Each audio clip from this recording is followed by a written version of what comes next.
Friends, welcome to the MPTS academy. I hope आप सभी अच्छे होंगे, पढ़ाई कर रहे होंगे, घर पे सेफ होंगे। देखिए, आज के इस लेसन में हम लोग सोल्व करने वाले हैं 18 नवंबर 2020 को जो एसएससी सीजीएल मेंस का एग्जाम हुआ था उसके इंग्लिश के क्वेश्चंस को। ठीक, सीजीएल मेंस में 200 क्वेश्चंस होते हैं, तो इसको हम लोग 4 पार्ट में जो है सॉल्यूशन करते हैं, 50-50 क्वेश्चन करके। ठीक, तो ये पार्ट 1 है। 15, 16 और 18 नवंबर 2020 को सीजीएल मेंस का एग्जाम हुआ था, तो 15 को हम लोगों ने सॉल्यूशन कर लिया है, 16 का भी हम लोगों ने सॉल्यूशन कर लिया है। आज हम लोग 18 के क्वेश्चंस का सॉल्यूशन करेंगे। 4 पार्ट में इसको आपका सॉल्यूशन मिलेगा। ठीक, तो अगर आप प्रीवियस लेसन्स को देखना चाहते हैं तो आप प्लेलिस्ट सेक्शन में जाकर देख सकते हैं। जैसे कि 2020 में जितने भी एग्जाम्स कंडक्ट हुए थे, SSC CGL PT, CHSL, CPO, stenographer, CGL mains. ठीक, तो इन सारे के सॉल्यूशन जो है आपको ऑलरेडी दिए जा चुके हैं, तो आप प्लेलिस्ट सेक्शन में जाकर प्रीवियस लेसन्स को देख सकते हैं। इसके अलावा जो है हम लोगों ने टारगेट किया था कि 5 साल के प्रीवियस ईयर क्वेश्चंस का जो है सॉल्यूशन करके हम लोग जाएंगे। जब आपका सीएचएसएल इस साल एग्जाम होने वाला था, सीजीएल होने वाला है, सीपीओ होने वाला है, स्टेनोग्राफर होने वाला है और एमटीएफ के एग्जाम होने वाला है। ठीक, तो इन एग्जाम्स के लिए हम लोगों ने टारगेट रखा था कि एमबी पब्लिकेशन बुक से 5 साल के प्रीवियस ईयर क्वेश्चंस का सॉल्यूशन करके जाएंगे। तो 2016 से 2020 हम लोगों ने टारगेट रखा था। ठीक, तो 2016, 18, 19 और 20 हम लोगों ने कर लिया है, 2017 भी रिमेनिंग है। सबके सेपरेट प्लेलिस्ट आपको मिल जाएंगे प्लेलिस्ट सेक्शन में। चलिए, अब पार्ट 1 हम लोग सॉल्यूशन करते हैं आज। तो यहाँ पे आपको बोला गया है कि in the given passage some words have been deleted, यानी कि इस पैसेज में आपको कुछ वर्ड्स डिलीट किए गए हैं। Fill in the blanks with the help of alternatives given. Alternatives यानी कि जो विकल्प दिए गए हैं, आपको उसको चूज करके जो है फिल इन द ब्लैंक यानी कि भरना है। चलिए पढ़ते हैं। Gabriela Montez was comfortably curled up in an overstuffed chair in the sitting area. Gabriela Montez वो जो है बहुत ही आराम से बैठी हुई थी। कर्ल्ड अप यानी कि आराम से कुर्सी से चिपक कर, इन एन ओवरस्टफ्ड मतलब क्या होता है? Filled with too much material, यानी कि कुछ ऐसा चीज जो पूरे जो है मटेरियल से भरा हुआ है। ठीक, chair in the sitting area यानी कि सिटिंग एरिया जो कि पूरा भरा हुआ था, वहां पर एक कुर्सी पर गैब्रिएला मोंटेज बैठी हुई थी। She was fill in the blank the peace and quiet at home. ठीक, she was fill in the blank the peace and quiet at home. Options देखते हैं पहले। रिलैक्स यानी कि आराम करना, लिविंग यानी कि जीना, काम यानी कि शांत होना, इंजॉइंग यानी कि आनंद उठाना। तो यहाँ पर हम लोग यूज करेंगे आनंद उठाना यानी कि इंजॉइंग का। She was enjoying the peace and quiet at home, यानी कि वह इंजॉय कर रही थी घर पे, पीस यानी कि शांति को। ठीक, एवरीवन इल्स वाज, और जो दूसरे व्यक्ति थे, Ellis was fill in the blank at the party, और जो दूसरे जो लोग थे वो क्या कर रहे थे? वंस, बिफोर, ऑलरेडी या फिर अर्लियर। ठीक, यहाँ पर वंस है यानी कि एक बार, बिफोर यानी कि पहले, ऑलरेडी यानी कि पहले ही, अर्लियर यानी कि पूर्व का। तो यहाँ पर हम लोग क्या यूज कर सकते हैं? यहाँ पर हम लोग यूज करेंगे ऑलरेडी का। चलिए कैसे? Everyone ills was already at the party, जबकि और जो दूसरे व्यक्ति जो थे वो पार्टी में गए हुए थे, already at the party, and had totally lost, और वे लोग जो है पूरी तरह से lost, fill in the blank. आगे पढ़ते हैं। Ourself, himself, herself या फिर इट सेल्फ। तो यहाँ पर हम लोग क्या यूज करेंगे? यहाँ पर व्यक्ति कौन है? गैब्रिएला है। ठीक, गैब्रिएला है, तो इसके प्रोनाउन को हम लोग, जो आपका रिलेटिव प्रोनाउन होगा वो हम लोग यूज करेंगे। ये एक फीमेल है। ठीक, तो सी के लिए हम लोग क्या यूज करते हैं? हर सेल्फ का यूज करते हैं। हिम सेल्फ कोई अगर ही का यूज होता, ठीक, वी अगर होता तो हम लोग आर सेल्फ का यूज करते हैं, इट होता तो इट सेल्फ का यूज करते हैं। ठीक, तो यहाँ पे जो है गैब्रिएला के बारे में यूज हो रहे हैं, यानी कि वो एक जो है फीमेल है, और फीमेल के लिए हम लोग यूज करते हैं हर सेल्फ का। ठीक, तो यहाँ पर हम लोग हर सेल्फ का यूज करेंगे। चलिए आगे पढ़ते हैं। लॉस्ट हर सेल्फ, ठीक, वो जो है खुद को खो गई थी एक बुक में। विच वॉज द बेस्ट, जो कि पुस्तक सबसे अच्छी थी। She had fill in the blank read, she had fill in the blank. Even, ever, never या फिर ऑलवेज। तो जो अब तक उन्होंने पढ़ा था उनमें से ये जो है सबसे अच्छा था, यानी कि एवर, अब तक जितना भी उन्होंने बुक पढ़ा था वो उनमें से अच्छा था। ठीक, she had ever read and she could not wait, और वो जो है इंतजार नहीं कर पाई, to get fill in the blank the end. ठीक, could not fill in the blank, to, in, up या फिर ऑन। तो यहाँ पर जो है हम लोग क्या यूज करेंगे? टू, समाप्ति के बारे में बात हो रहा है। ठीक, तो इंड के साथ हम लोग यहाँ पर यूज करेंगे टू का, गेट टू द एंड, और वो जो है समाप्ति तक जाने के लिए इंतजार नहीं कर सकी। ठीक। however जो भी हो, before she set her eyes, जो भी हो, जब उन्होंने अपने आंखों को बंद किया, set her eyes along upon below या फिर एवव, तो यहाँ पर हम लोग क्या यूज कर रहे हैं, यहाँ पर हम लोग यूज करेंगे अपॉन का। यहाँ पर जो आपका एक वर्ड यूज हुआ है however she set her eyes upon, set upon यानी की ओर देखना, की ओर देखना, ठीक है, की ओर देखना। Before she set her eyes upon the next page, यानी कि जब उन्होंने पुस्तक के दूसरी पेज की ओर बढ़ा, यानी कि पुस्तक के दूसरे पेज की ओर देखा। The book was fill in the blank right out of her hands, the book was fill in the blank, the book was lifted, raised, boosted या फिर क्लाइंब। तो यहाँ पर हम लोग क्या यूज करेंगे, यहाँ पर हम लोग यूज करेंगे लिफ्टेड का, ठीक है। कैसे, इनका अर्थ जो है लिफ्ट मतलब होता है उठ जाना, ठीक है, रेज्ड यानी कि किसी चीज के दाम में वृद्धि होना, बूस्ट यानी कि प्रोत्साहित करना, क्लाइंब यानी कि चढ़ना। तो यहाँ पर जो है हम लोग यूज कर रहे हैं the book was lifted right out of and hands, ठीक, यानी कि जो पुस्तक है उनके राइट हैंड से उठ चुकी थी, ठीक। And she fill in the blank at her mother, यानी कि वो जो है एक पुस्तक पढ़ रही थी, तो उनकी माँ जो है आई और उनसे वो जो पुस्तक है वो ले लिया, ठीक है, यानी कि उससे पुस्तक जो है उन्होंने छीन लिया, ठीक। तो लिफ्ट यानी कि उठा लिया उसके हाथ से। And she fill in the blank at her mother, और वो जो है क्या करने लगी, जो है अपने माँ को घूरने लगी, स्टेयर करने लगी, स्टेयर यानी कि घूरना, वांडर यानी कि आश्चर्यचकित करना, नोटिस यानी कि सूचित करना, वास्ट यानी कि देखना। तो यहाँ पर जो है स्टेयर का यूज करेंगे यानी कि घूरना। उन्होंने जो है अपनी माँ को घूरा at her mother standing over her, जो उसके पास में खड़ी थी। Gabby it's a new year eve, यह जो है नए साल का जो है ईव है। She said fill in the blank reading, fill in the blank reading, enough, abundant, sufficient, adequate. Enough मतलब होता है बस, अबंडेंट, सफिशिएंट और एडुकेट इनका मतलब होता है प्रचुर, पर्याप्त। तो ये जो है तीनों एक दूसरे के सिनोनिम है, ध्यान रखिएगा। यहाँ पर हम लोग यूज कर रहे हैं इनफ का, इनफ रीडिंग यानी कि बस हुआ पढ़ना, ठीक है। सी स्नैप्ड एट हर डॉटर, अपने बेटी की ओर उन्होंने देखा।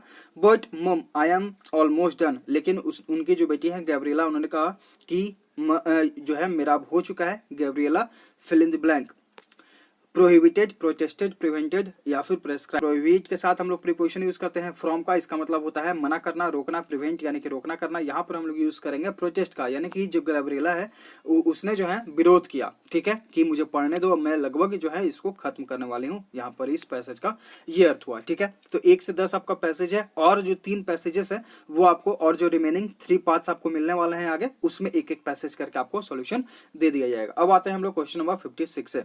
यहाँ पे आपको OWS का अर्थ बताना है। The science concerned with the properties of sound, यानी कि विज्ञान जो ध्वनि के विज्ञान से संबंधित है उसे क्या कहते हैं। एक्रोबैटिक्स यानी कि कलाबाजी करना, एक्योटिक्स यानी कि ध्वनि विज्ञान, right answer is option B. Geology यानी कि भूविज्ञान, पेडागोजी इसका मतलब क्या होता है, इसका मतलब होता है शिक्षा शास्त्र, right answer is the option B.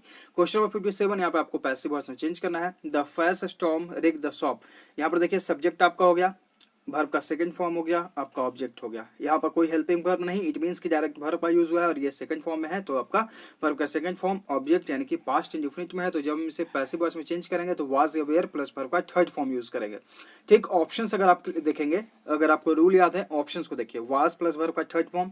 बाकी आप रिमेनिंग ऑप्शंस को भी देख लीजिए, जैसे हमारा आंसर तो यही होगा, लेकिन ऑप्शंस को देखेंगे तो रूल हमारा क्या कहता है, वाज अवेयर एलिमिनेट।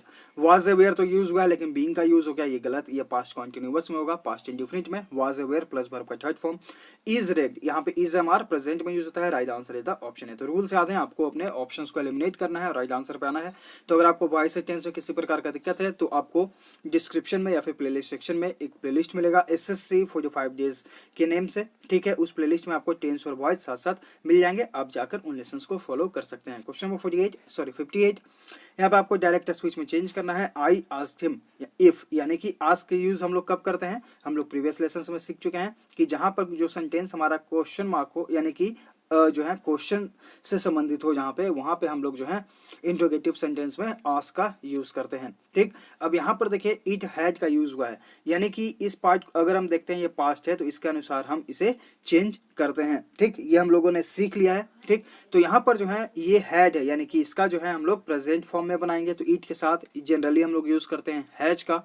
तो ऑप्शन देखिए, हैव एलिमिनेट, डज एलिमिनेट। अब यहाँ पर 2 ऑप्शन हैं, has it never occurred, has he never occurred to you that he was, और यहाँ पे आर का यूज हुआ है, यानी कि हमारा पूरा सेंटेंस जब प्रेजेंट में होगा तभी तो हम उसे जो है इनडायरेक्ट स्पीच में पास्ट में चेंज करते हैं, इन्वर्टेड कॉमा के अंदर वाला जो पार्ट होता है। ठीक, तो यहाँ पर जो आपका राइट आंसर है वो है आपका ऑप्शन डी। ऑप्शन बी भी आपका एलिमिनेट हो जाएगा। ठीक, तो अगर आपको नारेशन में किस प्रकार का दिक्कत है तो आप हमारे टेलीग्राम चैनल को ज्वाइन करिए। द इम्पीडियस अकेडमी डिस्क्रिप्शन में लिंक दे दिया गया है। ठीक, उसके पिन्ड सेक्शन में आप जाएंगे तो आपको एक पीडीएफ मिलेगा नारेशन के नाम से, आप उस पीडीएफ को पढ़ लीजिएगा। सारे नारेशन जिसे हम लोग डायरेक्ट इनडायरेक्ट स्पीच बोलते हैं, आपको उसके सारे डाउट्स जो हैं क्लियर हो जाएंगे। ठीक, और आप लोग जो है कमेंट सेक्शन बॉक्स में जरूर बताइए कि आपको जो है एसएससी के द्वारा जो प्रीवियस ईयर आस्क्ड क्वेश्चन जो हैं जीएस के जो स्टैटिक क्वेश्चंस होते हैं उनका सॉल्यूशन चाहिए या नहीं। ठीक, आते हैं क्वेश्चन नंबर 59 पे। यहाँ पे आपको एक्टिव वॉइस में से चेंज करना है। So much noise ought not to be made by you and your friends. यहाँ पर देखिए ought plus be plus verb का थर्ड फॉर्म, यानी कि ये पैसिव वॉइस में है। तो जब हम इसे जो है एक्टिव वॉइस में चेंज करेंगे तो आउट फिर आपका नॉट फिर आपका वर्ब का फर्स्ट फॉर्म यूज होगा। ठीक, तो ऑप्शन देखिए, ऑप्शन ए में आपका है वी का यूज हुआ है, एलिमिनेट हो गया आपका। ठीक, आउट नॉट टू मेक, यहाँ पे आपका ये सही हो सकता है आंसर। बाकी देखते हैं, यहाँ पर हैव का यूज हुआ है, हैव का यूज यहाँ पे कहीं पे हुआ नहीं है। यहाँ पर देखिए ought to not make so much noise. ठीक, you and your friends ought to not, यहाँ पर जो है ये स्ट्रक्चर ही गलत है। Right answer is the option B. ठीक, आते हैं क्वेश्चन नंबर 60 पे। यहाँ पे आपको डायरेक्ट स्पीच में चेंज करना है। The shopkeeper apologised for the mistake he had made in his calculation. ठीक, तो यहाँ पर देखिए अपोलोजाइज्ड यानी कि सॉरी के फॉर्म में ये बात बोला जा रहा है। अपोलॉजी यानी कि आप माफी कब मांगते हैं, जब आप सॉरी किसी के लिए होते हैं, किसी चीज के लिए। तो ऑप्शन अपोलोजाइज अपोलोजाइज आप एलिमिनेट करेंगे। ठीक, अब यहाँ पर सॉरी का हमें यूज करना है, तो I am sorry for the mistake that he makes in calculation, I made a mistake. यहाँ पर बात हो रहा है कि मैंने जो मिस्टेक किया है, इसलिए जो है यहाँ पर ये वाला फॉर्म जो है आपका राइट आंसर हो जाएगा। Option D is the right answer. Question number 61, यहाँ पे आपको अंडरलाइन सेक्शन में इंप्रूवमेंट की जरूरत है, तो गिवन ऑप्शंस जो है यहाँ पर से आप उससे कोई चूज करके इंप्रूव करें, नहीं तो फिर नो इंप्रूवमेंट आपको एक ऑप्शन मिलेगा, आपको उसके साथ जाना होगा। Each one of them wearing a face mask for protection. Each one of them, जो ईच के बाद जो है हम जानते हैं कि हमारा जो हेल्पिंग वर्ब होता है वो अपने सिंगुलर फॉर्म में होता है। ठीक, तो यहाँ पर जो हेल्पिंग वर्ब है गिवन वो अपने प्लूरल फॉर्म में है, तो इसका सिंगुलर फॉर्म हम लोग यूज करेंगे वाज का। तो यहाँ पर जो आपका राइट आंसर हो जाएगा वो कौन सा हो जाएगा, ऑप्शन बी हो जाएगा। ठीक है, आते हैं क्वेश्चन नंबर 62 पे। यहाँ पे फिर से आपको अंडरलाइन सेक्शन में इंप्रूवमेंट की जरूरत है।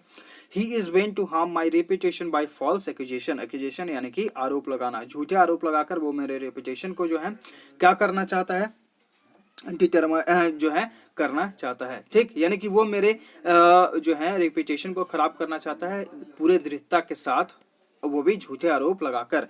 हम देखिए एक वर्ड है आपका वेंट ऑन। ठीक, ये आपका फ्रेजल वर्ब है, और वेंट ऑन मतलब क्या होता है, to be very determined to do something, यानी कि वो बहुत ज्यादा डिटरमाइंड है, एकदम दृढ़ है मेरी रेपुटेशन को हार्म करने के लिए, बर्बाद करने के लिए, बाय फॉल्स एक्यूजेशन यानी कि झूठे आरोप लगाकर। ठीक, तो वेंट के साथ हम लोग यूज करते हैं ऑन का। ठीक, तो यहाँ पर जो आपका राइट आंसर है वो है आपका ऑप्शन बी। यहाँ पर देखिए बेंट के साथ ऑन का यूज हुआ है, बेंट के साथ हम टू का यूज नहीं करेंगे। वेंट ऑन यानी कि to be very determined to do something. Question number 63, यहाँ पे आपको डायरेक्ट स्विच में चेंज करना है। He welcomed and requested me to be seated. यहाँ पर देखिए he welcomed, he said to me. ठीक, पहले तो हम देखेंगे कि ये पास्ट में पूरा बन रहा है, तो पास्ट में हम लोग यहाँ पर चेंज कर दिए हम लोगों ने। ठीक, उसके बाद जो है इस पार्ट को हम लोग तो है प्रेजेंट में रखेंगे, तभी तो हम इसको इन्वर्टेड कॉमा के जो बाहर वाला पार्ट होता है उसके अनुसार चेंज करते हैं। ठीक, तो ऑप्शंस अगर आप देखेंगे तो ऑप्शन यहाँ पर welcome, welcome, be welcome, welcome, be welcome, यहाँ पर स्ट्रक्चर गलत है, इसलिए हम यहाँ पर जो है ये ऑप्शन एलिमिनेट कर देंगे। Please to be seated and sit down, यहाँ पर डायरेक्टली यहाँ पर नहीं बोला गया है, यहाँ पर बोला गया है कि आप जो है कृपया बैठें, इसलिए जो है प्लीज के साथ टू का यूज आप ना करें, तो ये भी option eliminate. Right answer is the option D, please be seated, कृपया करके बैठें। तो यहाँ पर जो आपका राइट आंसर है वो है आपका ऑप्शन डी, प्लीज के साथ जो है टू का यूज ना करें। क्वेश्चन नंबर 64, यहाँ पे आपको पैसिव वॉइस में चेंज करना है। We will consider your application, subject will या शैल प्लस वर्ब का फर्स्ट फॉर्म, यानी कि आपका जो है फ्यूचर इंडेफिनिट। तो जब हम इसे पैसिव वॉइस में चेंज करेंगे तो सब्जेक्ट प्लस शैल या will plus be plus verb का थर्ड फॉर्म यूज करेंगे। ऑप्शन देखिए has been, eliminate, will be, right answer, will be considered, और यहाँ पे इज बीइंग का यूज हुआ है। ठीक, तो यहाँ पर जो आपका राइट आंसर हो जाएगा वो कौन सा हो जाएगा, ऑप्शन बी हो जाएगा, क्योंकि यहाँ पर जो है योर एप्लीकेशन आपका जो है वो आपका सब्जेक्ट हो जाएगा। ठीक, यहाँ पर और यहाँ पर जो है वैकेंसी का यूज हुआ है, इसलिए आप इस ऑप्शन को भी एलिमिनेट करेंगे। ठीक, हम लोग सभी जानते हैं वॉइस में सब्जेक्ट आपका ऑब्जेक्ट, ऑब्जेक्ट आपका सब्जेक्ट बनता है। ठीक, तो इस हिसाब से आप रूल्स को ध्यान में रखकर इसे सोल्व करिएगा। क्वेश्चन नंबर 65, यहाँ पे फिर से आपको पैसिव वॉइस में चेंज करना है। सब्जेक्ट हैज है प्लस वर्ब का थर्ड फॉर्म यानी कि प्रेजेंट परफेक्ट। तो जब हम इसे पैसिव वॉइस में चेंज करेंगे तो हैज या है प्लस बीन प्लस वर्ब का थर्ड फॉर्म यूज करेंगे।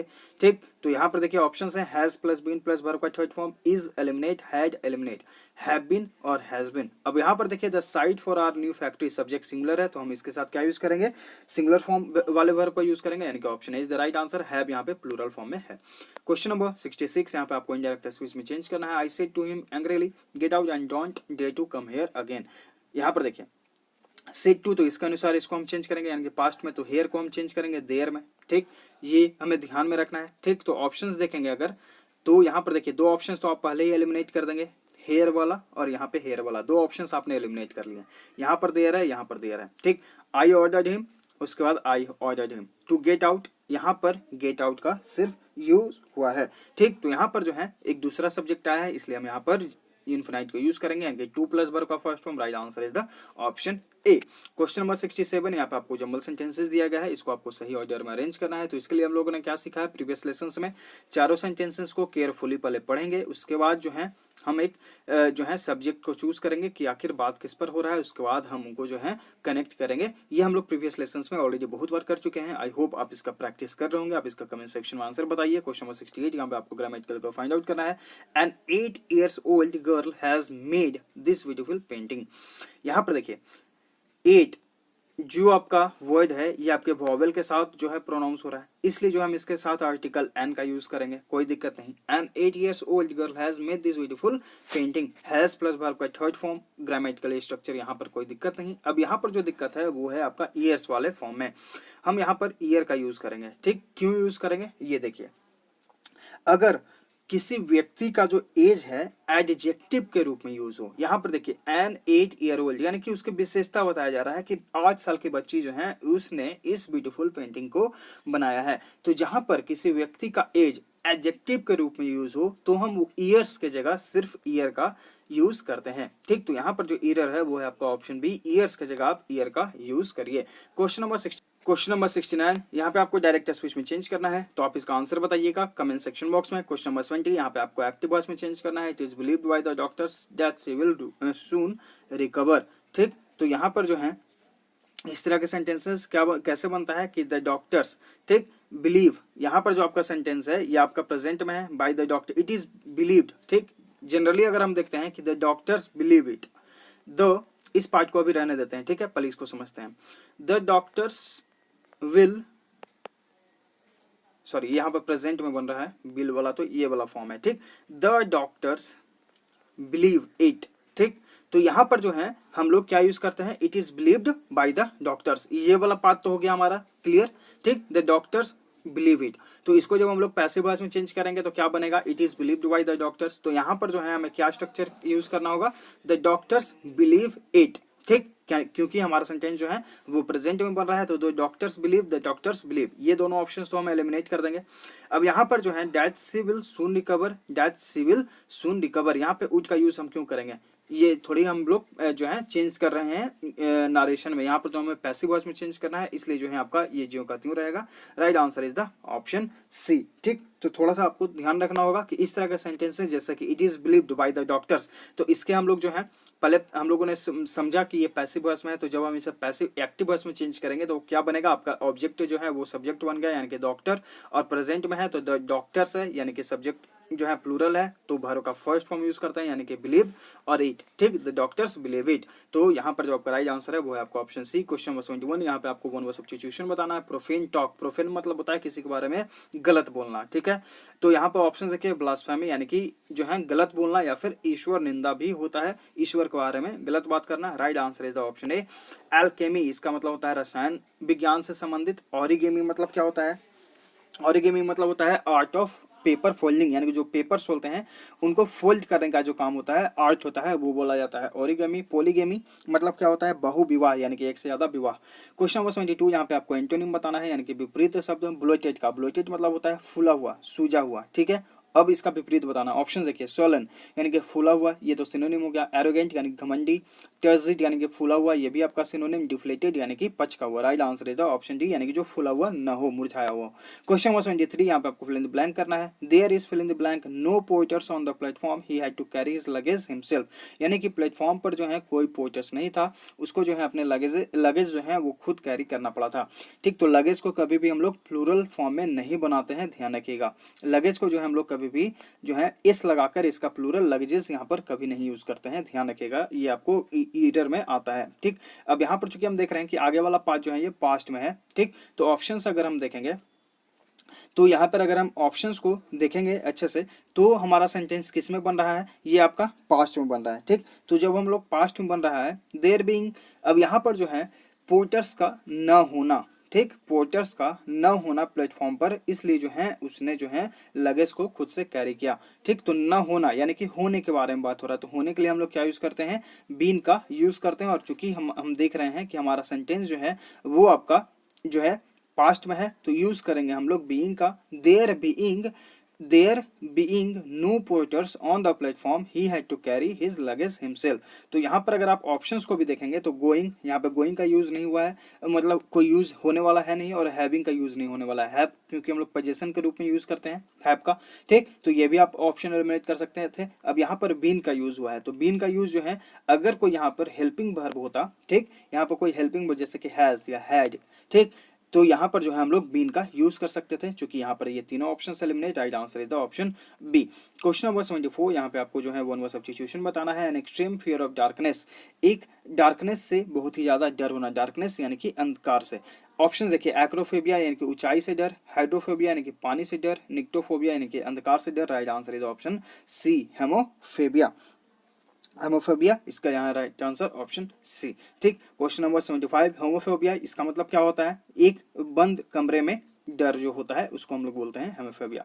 क्वेश्चन नंबर 75 यहाँ पे आपको पैसिव वॉइस में चेंज करना है। They are paying special attention, they is am are verb का फोर्थ फॉर्म यानी कि प्रेजेंट कॉन्टिन्यूअस, तो आप इसे जब पैसिव वॉइस में चेंज करेंगे तो is am are plus being plus verb का फोर्थ फॉर्म यूज करेंगे, तो is am are being plus verb का third form. Right answer is the option है। बाकी ऑप्शंस भी आप देखिए, तो इज बीइंग का यूज नहीं हुआ है, बीइंग का यूज नहीं हुआ है, बीइंग का यूज नहीं हुआ है। क्वेश्चन नंबर 76 यहाँ पे फिर से आपको पैसिव वॉइस में चेंज करना है। The called a plumber, subject verb का सेकंड फॉर्म, ऑब्जेक्ट यानी कि पास्ट, तो बाज अवेयर प्लस वर्ब का थर्ड फॉर्म यूज करिए, तो is eliminate, has eliminate, will eliminate. Right answer is the option B. यहाँ पर देखिए बाज प्लस वर्ब का थर्ड फॉर्म। क्वेश्चन नंबर 77 यहाँ पे आपको अंडरलाइन सेगमेंट में इंप्रूवमेंट की जरूरत है, तो करें ना तो नो इंप्रूवमेंट ऑप्शन के साथ जाए। Chillies have a strong spicy taste that tingle your taste words. कल हम लोगों ने सीखा था डैट का यूज हम लोग कैसे करते हैं, आई होप कल के रिवीजन क्लास को आपने देखा है। ठीक, तो यहाँ पर जो है हम देख रहे हैं कि ये जो टिंगल यूज हुआ है ये इसके अनुसार चेंज हुआ है, यानी कि चिलीज यानी कि ये प्लूरल फॉर्म में है, तो वर्ब के फर्स्ट फॉर्म को यूज करेंगे, तो यहाँ पर जो आंसर होगा वो होगा आपका ऑप्शन ए यानी कि राइट आंसर ऑप्शन ए। इसमें कोई भी इंप्रूवमेंट की जरूरत नहीं है, क्योंकि यहाँ पर जो है टिंगल्स का यूज, जो ऑफिशियल आंसर है वो टिंगल्स दे रहा है, ठीक है। लेकिन यहाँ पर चूंकि हम देख रहे हैं टिंगल्स का भी यूज होगा जब हमारा सब्जेक्ट जो है सिंगुलर होगा, और तब हम लोग वर्ब का फिफ्थ फॉर्म यूज करते हैं, ये हम लोगों ने टेंस में सीखा है। ठीक, चूंकि हम देख रहे हैं कि चिलीज है और यहाँ पर देखिए हैव का भी यूज हुआ है, यानी कि सेंटेंस जो है हमारा सब्जेक्ट जो है ये प्लूरल फॉर्म है, इसलिए हम इसके साथ वर्ब का फर्स्ट फॉर्म यूज करेंगे, तो right answer is the option है। क्वेश्चन नंबर 78 यहाँ पे आपको वन वर्ड सब्स्टिट्यूशन बताना है। A state govern by old people, यानी कि जो वृद्ध व्यक्तियों के द्वारा जो सरकार चलाई जाती है, राज्य चलाया जाता है। ऑटोक्रेसी यानी कि एक तंत्र, ब्यूरोक्रेसी यानी कि नौकरशाही, जेरेंटोक्रेसी यानी कि वृद्ध लोगों के द्वारा चलाया गया शासन। Right answer is option C, democracy यानी कि लोकतंत्र। क्वेश्चन नंबर 79 यहाँ पे आपको एक्टिव वॉइस में चेंज करना है। The bitter pills were, subject was or were plus verb का थर्ड फॉर्म यानी कि आपका जो है पास्ट इंडेफिनिट में है, तो यहाँ पर जो है सब्जेक्ट प्लस वर्ब का सेकंड फॉर्म यूज करिए, eliminate eliminate eliminate. Right answer is the option C, subject plus verb का सेकंड फॉर्म। आते हैं क्वेश्चन नंबर 80 पे, यहाँ पे आपको सेंटेंस अरेंज करना है, आंसर बताइएगा कमेंट सेक्शन बॉक्स में। क्वेश्चन नंबर 81 यहाँ पे आपको डब्ल्यूएस का बताना है। Statement which can't be contradicted, यानी कि जिसका आप खंडन नहीं कर सकते हैं, कथन को, उसको क्या बोला जाता है, इररेसिस्टिबल। इसका मतलब क्या होता है, अस्थिर। इरेशनल यानी कि तर्कहीन, जहां पे कोई तर्क ना हो। इरिपेयरेबल यानी कि जिसका मरम्मत ना किया जा सके, और ये वर्ड मीनिंग आपके लिए इंपॉर्टेंट है। रिपेयर का जो अर्थ जो स्पेलिंग होता है वो होता है आपका रिपेयर। लेकिन जब हम लोग इररिपेयर लिखते हैं तो IRREPRABLE, यानी कि ये वाला जो आई है ये रिमूव हो जाता है, ध्यान रखिएगा। ठीक है, तो यहाँ पर जो हमारा राइट आंसर है वो है आपका ऑप्शन डी, इररिफ्यूटेबल, अखंडनीय, जिसका आप खंडन नहीं कर सकते हैं। Option D is the right answer. Question number 82, यहाँ पे आपको OWS करते बताना है, ग्रुप ऑफ कैटल, ये हम लोग पढ़ चुके हैं ऑलरेडी। यहाँ पे right answer is the option B, heard.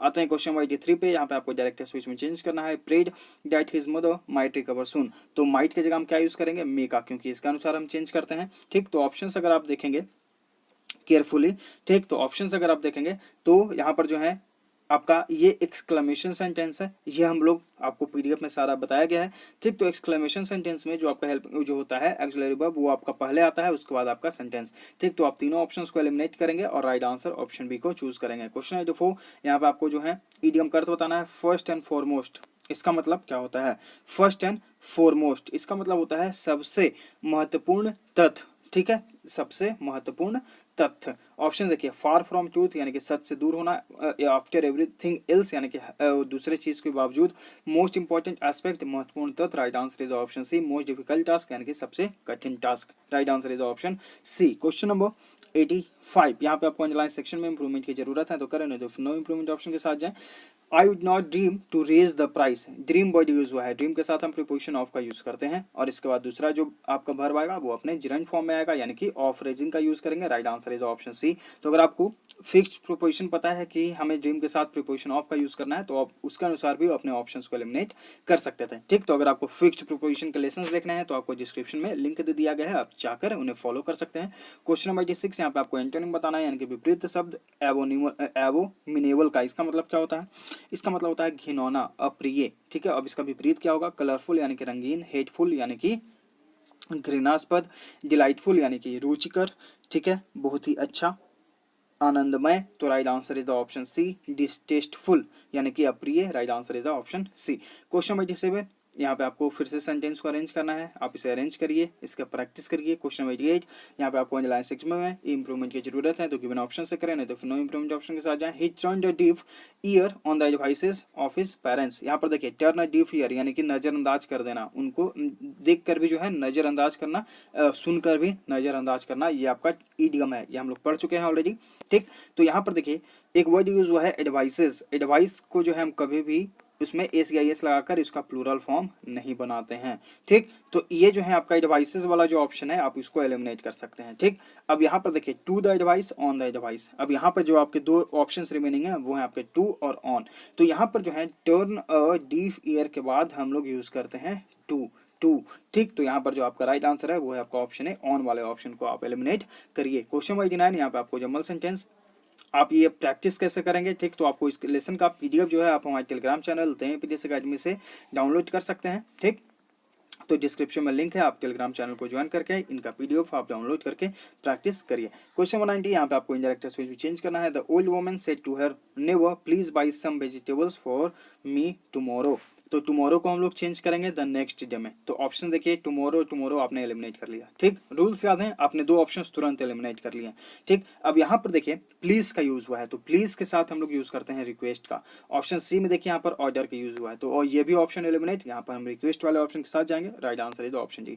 तो हमने सिर्फ दो चीजों को देखा, एक तो टुमारो और एक ऑर्डर रिक्वेस्ट। ठीक, दो ऑप्शन आपके एलिमिनेट, और यहाँ पे आपको पता है कि प्लीज के साथ रिक्वेस्ट का यूज करते हैं, आपने राइट आंसर ऑप्शन डी को चूज कर लिया। ठीक है, तो ये हुए आज के 50 क्वेश्चंस का सॉल्यूशन। आप टेलीग्राम चैनल से ज्वाइन करके, हमारे टेलीग्राम चैनल को ज्वाइन करके इनका पीडीएफ भी डाउनलोड करके वहां से प्रैक्टिस कर सकते हैं। ठीक है, और टेलीग्राम चैनल पे आपको जो है प्रीवियस 25 से 30 दिन पहले के आप लेसन्स को आप स्क्रॉल करके ऊपर जाएंगे तो आपको मिलेगा सिनोनिम एंटोनिम के नाम से पीडीएफ। ठीक, तो आप उन पीडीएफ को जरूर डाउनलोड करके उन्हें याद करिए, सारे एसएससी के द्वारा पूछे गए सिनोनिम एंटोनिम्स हैं, एमबी पब्लिकेशन से लिए गए हैं। ठीक, तो जाकर उन्हें डाउनलोड करके उन्हें याद करिए। ठीक है, तो लाइक करिए, शेयर करिए, चैनल पर पहली बार विजिट करें तो चैनल को सब्सक्राइब भी कर लीजिएगा ताकि आपके पास नोटिफिकेशन जाता रहे, आप अपडेट होते रहे। हम लोग मिलते हैं आगे के लेसन्स में। Thank you.